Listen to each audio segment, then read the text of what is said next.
Los resultados del proceso electoral de este año en Argentina marcan un deslizamiento ideológico hacia posiciones liberales y de ultraderecha que no predominaban en la era democrática del país albiceleste, iniciada en 1983. Es de señalar que la ultraderecha en Argentina, liderada ahora por Javier Milei, se caracteriza por abrazar propuestas económicas como la promoción de una perspectiva de libre mercado, en el que se reduzca significativamente la intervención del Estado en la economía. Además, aboga por la disminución drástica del gasto público y la eliminación de regulaciones gubernamentales. ¿Cómo es que una postura en contra del beneficio común ha resultado victoriosa en Argentina? ¿Esto es resultado del saldo de gobiernos anteriores? Esto y más, en Lo Marginal, en el Centro.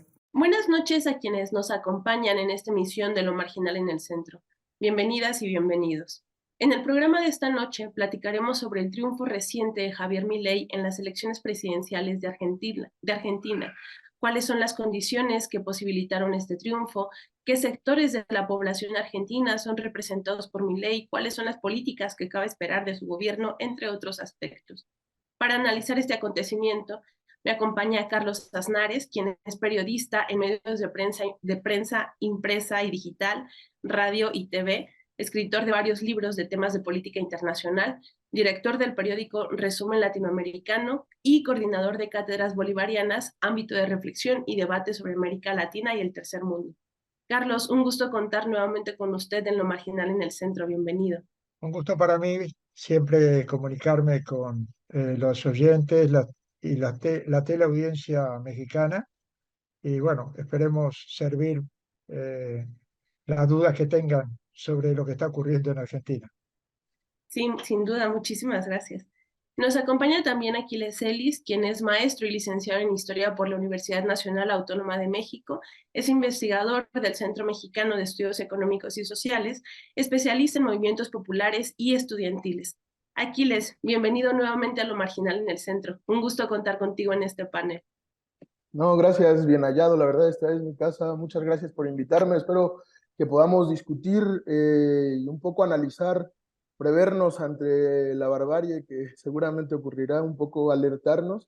Creo que es importante. Muchas gracias, Jenny, y muchas gracias, Carlos, por estar aquí. Bueno, entonces comencemos. En agosto de este año, las elecciones primarias de Argentina dieron indicios de que el gobierno argentino ya no continuaría con un proyecto de izquierda o que se autodenominase de izquierda, sino que era probable que se diera un viraje hacia la extrema derecha, pues estas elecciones primarias fueron ganadas por Javier Milei, un político joven que apareció en la escena política argentina con el discurso de romperlo todo, de ir contra absolutamente todo. Algunos analistas y activistas esperaban que el triunfo de las primarias no significara el triunfo total de Milei. Sin embargo, el temor se confirmó después de que este ganará la segunda vuelta de las generales, imponiéndose con un 55.7% a Javier Massa, quien era el candidato del oficialismo y quien obtuvo solamente un 44.3%. Aquiles, ¿cómo se explican o cómo ves tú los resultados de la votación en Argentina? ¿Cuánto apoyo recibe Milei de la población y a quiénes está representando? Sí, me parece que es una pregunta muy pertinente en el sentido en que nos pone de manifiesto una volatilidad del electorado argentino, pero al mismo tiempo nos pone en la tesitura de entender el fenómeno Milei, de entender la situación argentina contemporánea y de entender cómo se está reestructurando la política y la economía a nivel internacional. Porque quisiera comenzar diciendo y sugiriendo más bien, como muchos analistas lo han puesto sobre la mesa, que el fenómeno Milei, el fenómeno del auge, podríamos entenderlo como el auge de proyectos políticos relacionados con la derecha o con la ultraderecha no es un fenómeno local, no es un fenómeno que tenga que ver solo en Argentina, sino más bien es una escalada global, es un ascenso global, y eso lo tenemos que entender para intentar dilucidar, explicar la configuración de la política a nivel internacional. El fenómeno del ascenso de la ultraderecha a nivel global creo que es palmario, es evidente, ha sucedido y es preocupante, es altamente alarmante, porque de alguna manera tiene que ver con la crisis del neoliberalismo a nivel global y al mismo tiempo de la crisis del mercado como elemento de dominio de la economía, como elemento de dominio y la tendencia a ser mucho más autoritarios los procesos de dominación por parte del capital y por parte también de los gobiernos que están surgiendo, ¿no? Creo que esa parte es importante referirnos y un poco pensar en cómo en Argentina esto tiene su representación particular. Es decir, ¿qué significa la victoria de Milei? ¿Cómo asciende? Creo que hay que entender cómo se está configurando la política interior en Argentina. Ir viendo, por ejemplo, que no es exclusivamente la representación de un sector social bien definido, de una clase social bien definida, no es una mayoría que podamos entenderla desde un punto de vista exclusivamente de los niveles económicos de los votantes, porque de alguna manera el promedio, la cantidad de gente que votó por Milei no es exclusivamente miembro de las clases más pudientes, de la franja etaria, de la franja, perdón, por dinero más pudiente, sino que también encuentra muchos votos Milei en los sectores más empobrecidos de Argentina. No es un fenómeno exclusivamente de la clase social a la que pertenecen, sino que es una cuestión transversal y muy preocupante. Entonces creo que entender un poco a quién representa Milei es una pregunta pertinente, pero también es importante preguntar cómo se articuló todo este conglomerado de gente que votó en contra del proyecto peronista, en contra del kirchnerismo, en contra de Sergio Massa, y por qué decidieron votar por Milei, por qué la gente decidió votar por Milei, que creo que tiene explicaciones que las iremos viendo a lo largo del programa, pero quería comenzar un poco presentando este difícil escenario. Quiero terminar esta pregunta diciendo que es difícil explicar cómo Milei y la nueva derecha y las derechas o la ultraderecha en todo el mundo han ascendido rápidamente. No es una explicación fácil, no es una explicación sencilla, tiene muchas causas, pero creo que de fondo está esta cuestión de la crisis del neoliberalismo y la tendencia a ser más autoritario cada vez más, el control y el dominio de las clases gobernantes, de las clases dirigentes sobre el pueblo, sobre las clases populares. Sí, muchas gracias, Aquiles. Sin duda, este aspecto internacional que tú mencionas es importante para analizar la particularidad o lo que está aconteciendo en Argentina. Carlos, cuando fueron las elecciones primarias, platicamos con usted sobre el triunfo de Milei y nos mencionaba que una de las razones por las que un proyecto de extrema derecha tenía apoyo popular estaba relacionado con la falta de respuesta a las necesidades más apremiantes de la población argentina por parte de los gobiernos que se autodenominan de izquierda, el proyecto kirchnerista sobre todo. Sin embargo, en ese momento se mantenía abierta la posibilidad de que la izquierda presentara una propuesta conjunta que impidiera de algún modo el triunfo de Milei. No sucedió esto y quisiera preguntarle ¿cómo analiza usted los resultados de la votación en Argentina? ¿Cuáles fueron los sectores que terminaron apoyando a Milei? ¿Y quiénes son quienes se ven representados en su proyecto de gobierno?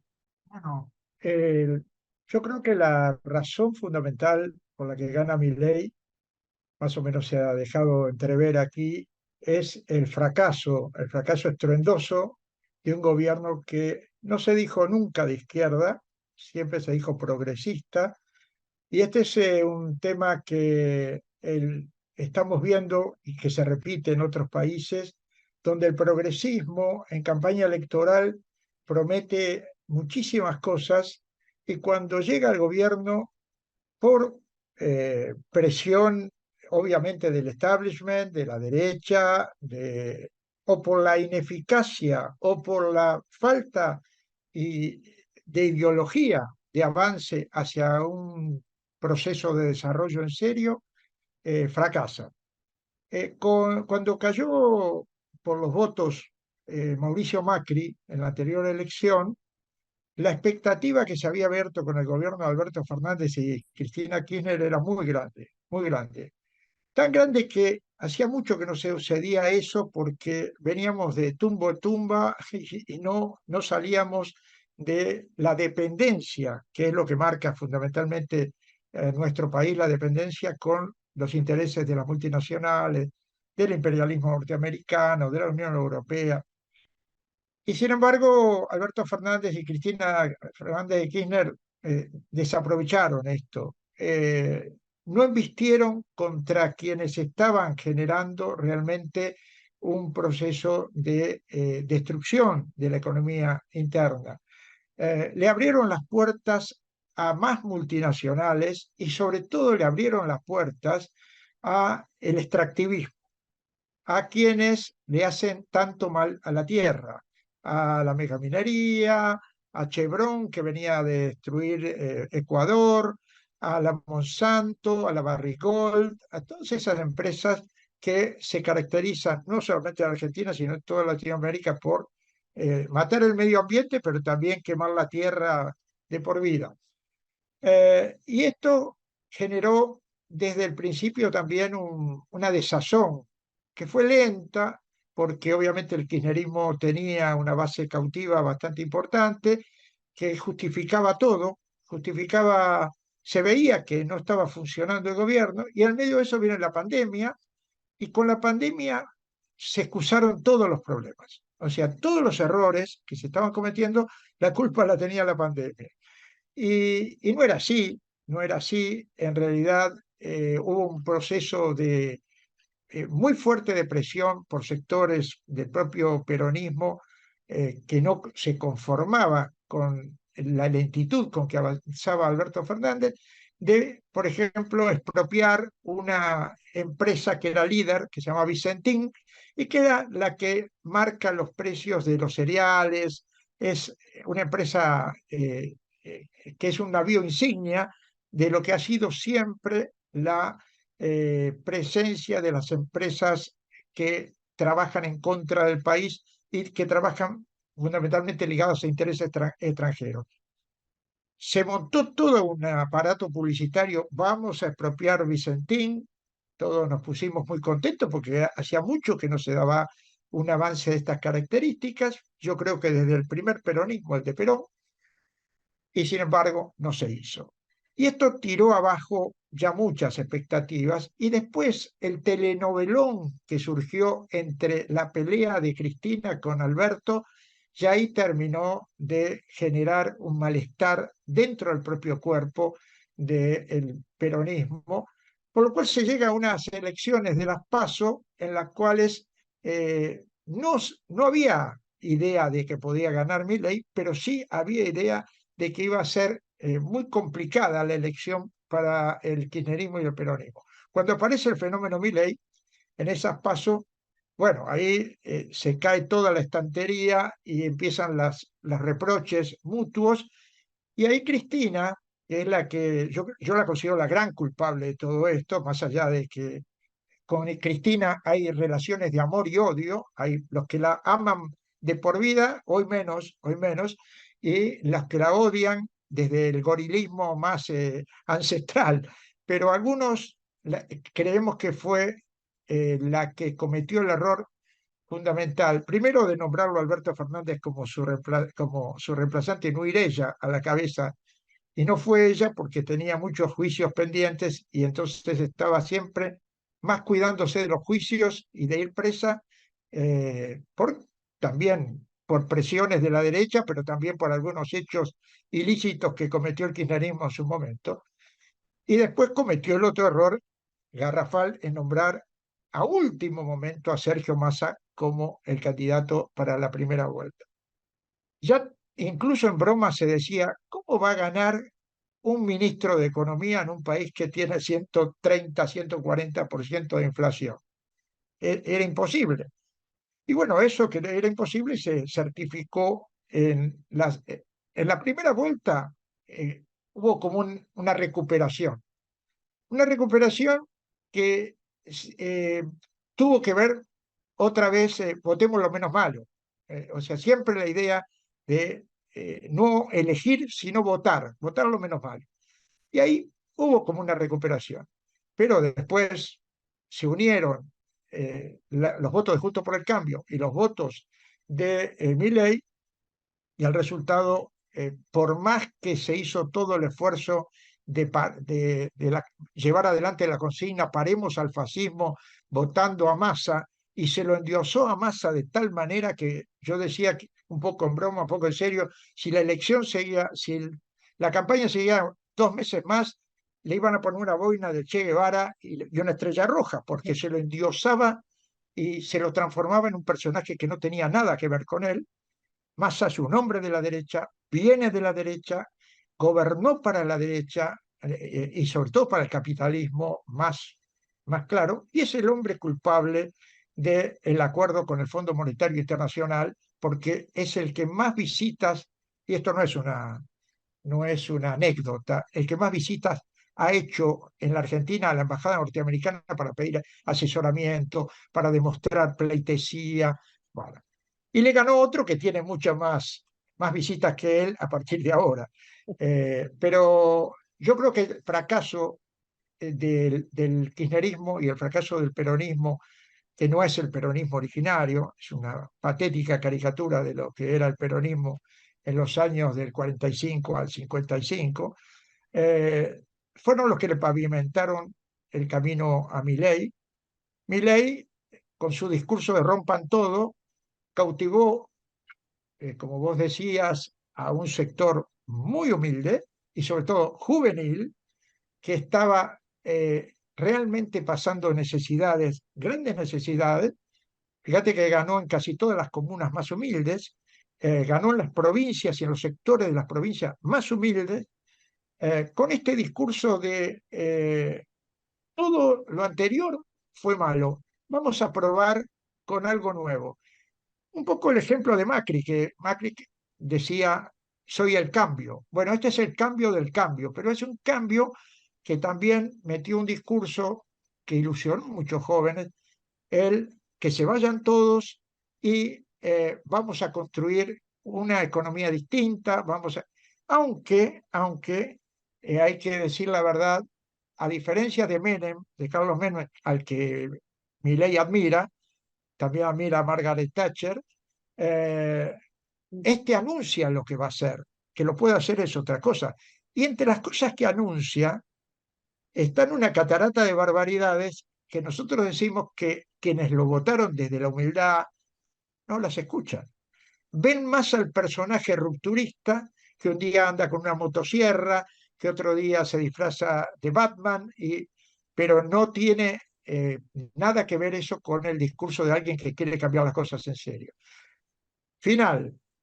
Hoy la Argentina se empieza a convertir de a poco en algo que ahora se certifica, que algo que siempre fuimos, pero que no se decía contundentemente, en una colonia norteamericana, pero además en una colonia israelí, porque por primera vez llega al gobierno un hombre que no solamente se identifica con el judaísmo más sionista. En estos días está en la tumba del Rebé de la Lubavitch, que es la secta judía más sionista y más extremista y más violenta, sino que además dice y se paseó en toda la campaña con la bandera israelí de un lado para el otro, en un momento que Israel está generando un genocidio de gran magnitud en Gaza y en toda Palestina. Entonces nos mete en un brete muy difícil, porque de pronto tenemos una posición como país ligados a intereses internacionales a los que no votamos, que no tienen que ver con la mayoría de la población argentina, ni siquiera con los 14 millones de votos que sacó Milei, que no saben absolutamente nada ni de la secta Lubavitch, ni de los acuerdos que Milei va a hacer y está haciendo con Israel, ni con la entrega a manos abiertas con el imperialismo norteamericano. Esto que mencionas en esta última parte, Carlos, me parece muy importante porque cuando platicábamos la vez anterior, una de las razones que más salía constantemente como argumento por el cual la población estaba volteando a ver a Milei era la falta de preparación política, de conciencia política dentro de la población argentina. Si bien hubo un momento en el que cierto auge de la izquierda, cierto auge progresista imperó como una tendencia generalizada en la población, como en parte como respuesta a la dictadura militar, veíamos en esa ocasión que esa especie de conciencia crítica se había ido perdiendo entre la población. Y esto que mencionas de cómo la gente no sabe qué es lo que está votando, me parece un punto importante y sobre eso quisiera preguntarte, ¿qué tanto se puede decir que lo que aconteció, el triunfo de Milei, es un voto de castigo al kirchnerismo, es un voto de castigo consciente, es una simple esperanza de que lo diferente traiga un cambio hacia mejor? ¿Y cuál es la propuesta de gobierno de Milei?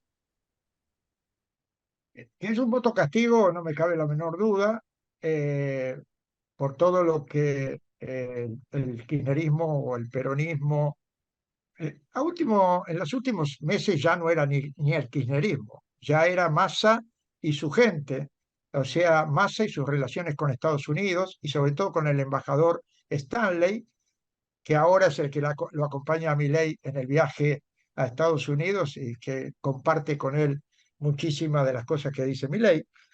Eso por un lado. Y por el otro, obviamente también había un voto oculto, un voto que no se manifestaba en las encuestas, indecisos que en última instancia quisieron probar algo nuevo y que el bajísimo nivel de conciencia en el que estamos, porque si hay algo que se ha perdido en la Argentina es la batalla cultural, o sea, la empezamos a perder con la ofensiva militar del 76, la seguimos perdiendo con el gobierno del despojo de Carlos Menem, después vino como un periodo de levantamiento, incluso popular en el 2001 con el argentinazo, pero después vino el kirchnerismo, y el kirchnerismo, como todo progresismo, viene a poner paños fríos para que la rebeldía no crezca. O sea, la verdadera rebeldía de izquierda la colchona el progresismo en Argentina y en todas partes. Y después fracasa. Y en ese fracaso nos lleva puestos a todos. Llega Macri, más derecha, más embargo, más sujeción a los Estados Unidos y a los intereses norteamericanos y a la Unión Europea. Fíjense que en el tiempo de Macri se firma desde el Mercosur, impulsado por Argentina, acuerdo con la Unión, Tratado de Libre Comercio con la Unión Europea y Tratado de Libre Comercio con Israel, que ahora estamos pidiendo que se vaya para atrás, pero con este presidente va a ser imposible. Y en ese sentido, llega Milei. ¿Con qué propuestas? Las propuestas que anuncia, obviamente, y las que nosotros creemos que va a llevar adelante. Él dice que asume el 10 y el 11 convoca extraordinarias y va con un paquete de leyes así, del cual hay reforma laboral, reforma jubilatoria, el tema de los convenios colectivos está en peligro, la discusión de convenios colectivos de trabajo. Esto pone al mundo gremial, a los sindicatos en alerta, aunque hay sindicalistas que ya están pactando con Milei, que esto es muy típico del sindicalismo argentino, un poco el charrismo al que ustedes están acostumbrados.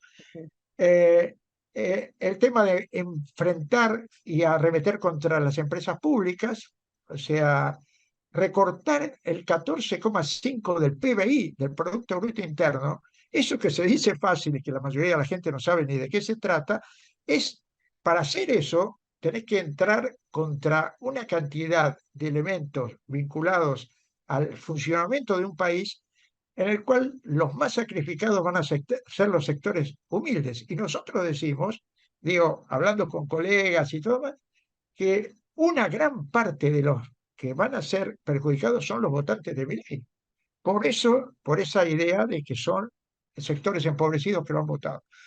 Después se está hablando de dolarización. Dijo en la campaña, ahora parece que ya no habla tanto de dolarización porque lo han convencido de que es meterse en un lugar después del que no se puede salir. Incluso le han aconsejado a algunos que lo han probado en Ecuador, donde todavía está dolarizado el país. Eh, está trabajando con la idea de cerrar el Banco Central, algo que no tiene sentido si lo pensás desde el punto de vista de qué es lo que va a solucionar. Él cree que con eso se deja de emitir dinero, por lo cual la gente va a estar con menos tentación de comprar dólares y, sin embargo, ya las estadísticas están dando de que la gente está desesperada porque lo poco que gana se lo lleva la inflación al otro día y no tiene otra salida que salir corriendo y comprar aunque sea $4. Cosa que se está poniendo muy complicado porque hay un cierre por parte de este gobierno bastante grande en ese sentido.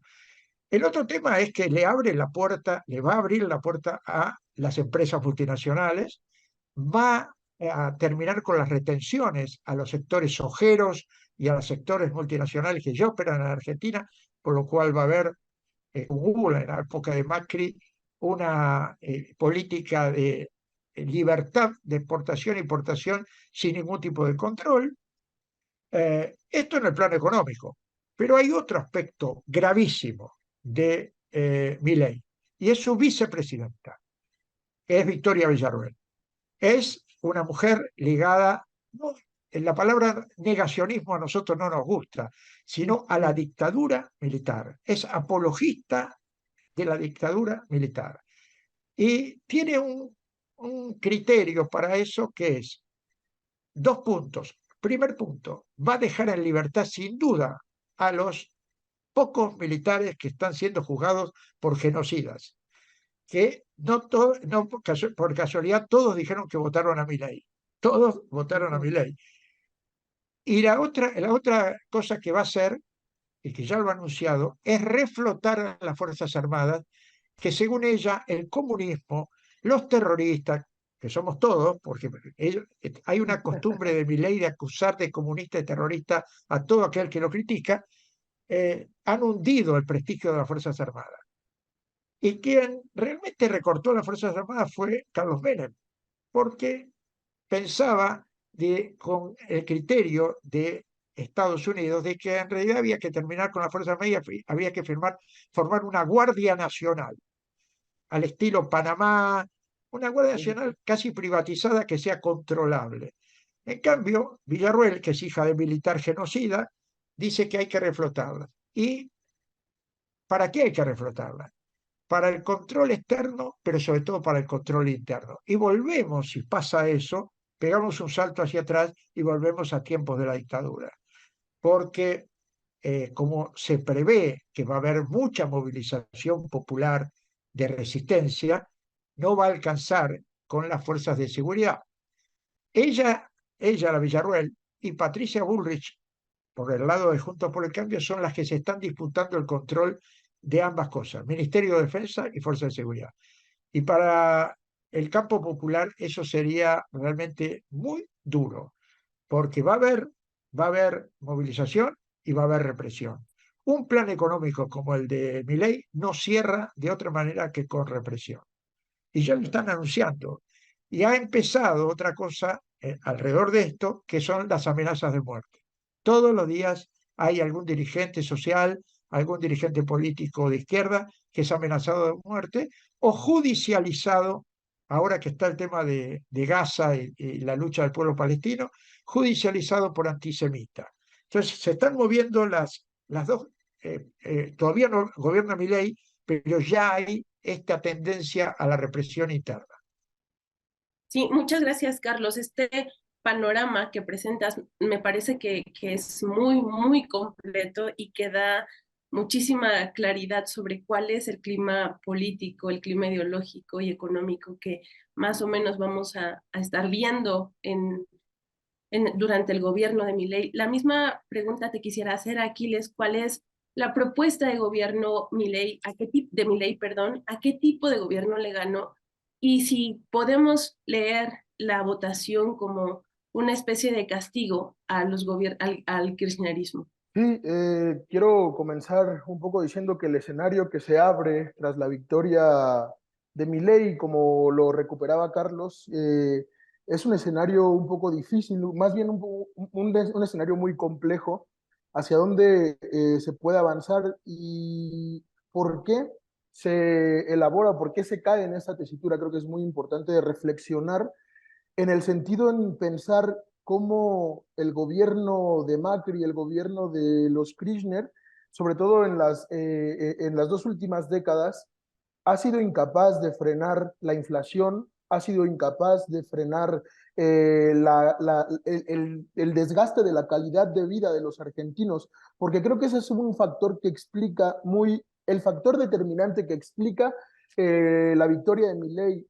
el desgaste de la calidad de vida de las clases trabajadoras en Argentina y la responsabilidad directamente sin tener ningún tipo de concesión, la responsabilidad cae directamente, aunque nos cueste admitirlo, en el gobierno del kirchnerismo. No hay duda de que, también en el gobierno de Alberto Fernández, que su imagen está intrínsecamente ligada al desastre actual de las políticas en Argentina.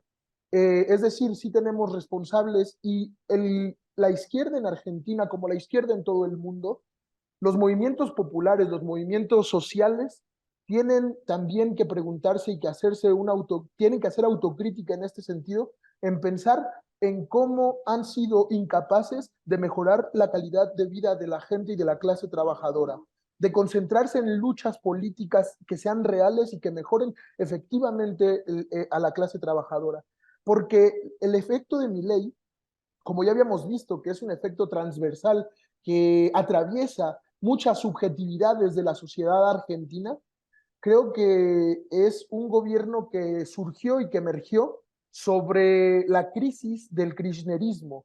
El fenómeno Milei surge, nace y se desarrolla sobre la crisis de las políticas que implementó el kirchnerismo con el Fondo Monetario Internacional en Argentina. Sin eso, no sería incapaz que la gente votara por una serie de medidas tan ridículas como mencionaba Carlos anteriormente, ¿no? Esta catarata de tonterías que viene a proponer Milei, en realidad solo encuentran sustento después de una crisis institucional muy importante.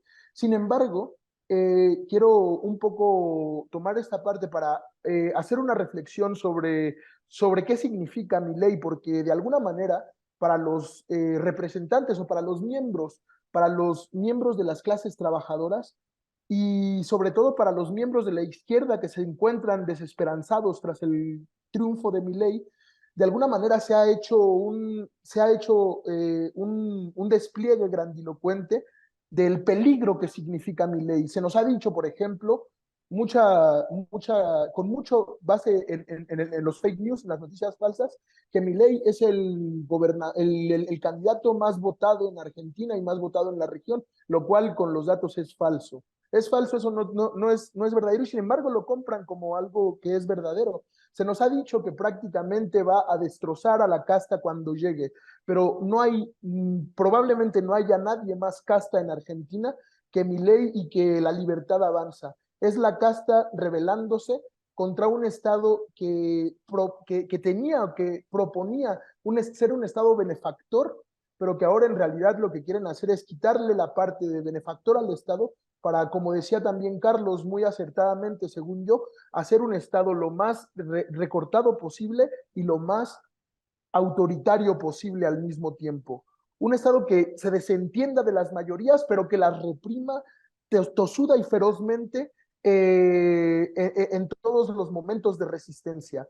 Entonces, para sintetizar y para terminar esta pregunta, quiero un poco decir que efectivamente el gobierno que propone Milei surge de las cenizas del kirchnerismo fallido, pero también es un reclamo de la sociedad argentina al kirchnerismo por no ser capaz de mejorar las condiciones de vida de la gente. Aquiles, el próximo 10 de diciembre, Javier Milei hará el juramento oficial que corresponde a su cargo como presidente de Argentina.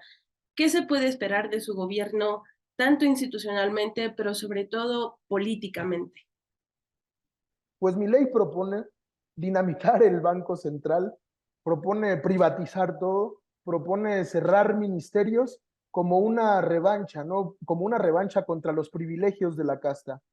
Esas son sus propuestas. Sin embargo, en realidad, el escenario que se abre no es un escenario catastrófico en absoluto, no es el instante de peligro que ingresa al gobierno del horror. Yo creo que, como mencionaba Claudio Katz o Pedro Peruca, comienza en Argentina una batalla que se dirimirá en las dinámicas de resistencias. La reacción popular contra los atropellos es algo que va a suceder. Como lo mencionaba también Carlos, la reacción popular en Argentina es históricamente una de las características de la sociedad que no se ha dejado pisotear, y el instante de peligro que representa Milei es también una afrenta a las posibilidades de construir una alternativa revolucionaria en la Argentina. Es necesario que emerja en este contexto la resistencia argentina también ante el momento ante el interregno que se nos abre con la llegada de Milei.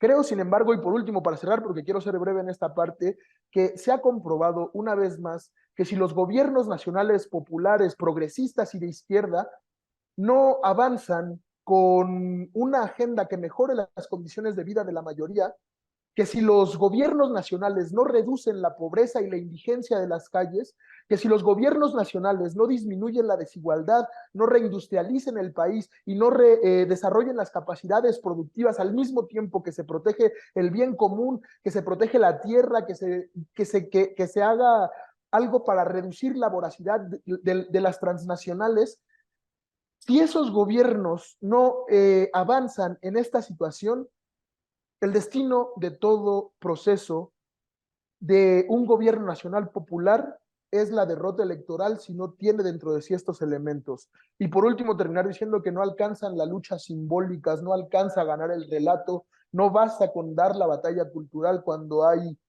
una falta preocupante de comida en la mesa de la gente en Argentina. Carlos, ¿qué cree que podamos esperar del gobierno de Milei, no solamente en términos institucionales, sino sobre todo en el terreno del desarrollo de la conciencia política de la población argentina? Bueno, lo sustancial es que nos preparemos para resistir. O sea, esto está claro. A la vez hacer una autocrítica desde la izquierda real, no desde la pseudo izquierda progresista, que hemos perdido 40 años, estos 40 años de democracias rigurosamente vigiladas por el imperialismo y por los intereses transnacionales, que no, nosotros consideramos cada vez más que estas democracias están devaluadas y que no sirven ya nada más que para convocarnos cada 4 años y hacer que cambiamos algo y en realidad no cambia absolutamente nada. Pero la izquierda no ha sabido construir en estos 40 años ni marcos de unidad, aunque cuando nos juntamos a veces en una mesa tenemos posiciones muy similares, pero estamos divididos en 4.000 o 5.000 islitas pequeñas que en la calle, cuando salimos a la calle a protestar por algo, estamos juntos, pero después eso no germina una unidad política. Nos falta un instrumento político para dar la batalla realmente, para que estos personajes, unos y otros, no sean los que, en nombre de nuestras luchas, siempre se quedan ellos como benefactores y representantes. Y así terminamos, solamente en Argentina, si no lo hemos visto en Europa con Podemos, lo hemos visto en un montón de lados, donde la indignación de la gente después es engullida por el oportunista político de turno. yo creo que en este tiempo que viene, un poco en serio, un poco en broma, decíamos, si no nos une el espanto, ¿qué nos va a unir? Bueno, el espanto ya está, ya llegó. Puede haber otro espanto mayor, seguramente, pero creo que tenemos que aprovechar porque este hombre va a golpear distintos sectores, va a golpear sindicatos, al mundo laboral, va a golpear al movimiento piquetero, que es el más movilizado en todo este gobierno actual, y es probable que se movilice a partir del próximo, porque es el, como dijo el compañero, cuando uno come una vez por día, está casi obligado a luchar para comer 2 veces por día. Y si te echan del trabajo y te resignás, perdés toda tu autoestima. Entonces es muy probable que haya muchas peleas y muchas luchas y hay que unirlas. Y hay que unirlas no solamente en lo reivindicativo, hay que unirlas en lo político. Hay que tratar de construir una herramienta que enfrente a esta ultraderecha y que también sirva para enfrentar a los oportunistas que se colarán seguramente ante el fracaso de la ultraderecha y volveremos a repetir el ciclo de que a cada 4 años votemos lo menos malo. Hay que tratar de votar lo mejor o elegir lo mejor y en ese sentido creo que esta oportunidad a lo mejor es para nos desentusmece en el sueño de sentirnos como más cómodos. Bueno, no lo votamos y no es la responsabilidad mía. Hay que meterse en política en serio y hay que militar en la calle. No hay que perder la calle. Uno de los elementos fundamentales de este gobierno que empieza para enfrentarlo va a ser la calle. Sí, esto que dices, Carlos, tus últimas palabras, todo lo que dijiste, creo que es muy valioso. La construcción de un instrumento político, creo que es una lección para Argentina, pero también para América Latina, porque es lo que hemos visto. Llega un gobierno de izquierda que finalmente es consumido por la institucionalización y ya no es una alternativa, se constituye en la nueva forma institucionalizada de hacer política y al final se olvidan de la gente. La construcción de un instrumento político que permita la unificación de los distintos sectores golpeados por el capitalismo, creo que es fundamental y creo que es lo que hay que aprender. Voltear siempre a ver cuáles son las necesidades de la gente, no perder la calle, como decías tú. Agradezco mucho la presencia de Carlos, su punto de vista, su perspectiva, también Aquiles, lo que nos ofreció. Creo que son elementos muy importantes para analizar lo que aconteció en Argentina y para tomar las lecciones que nos corresponden en México y en América Latina. Muchas gracias. Buenas noches. Buenas noches. Gracias a ustedes. Adiós. Adiós.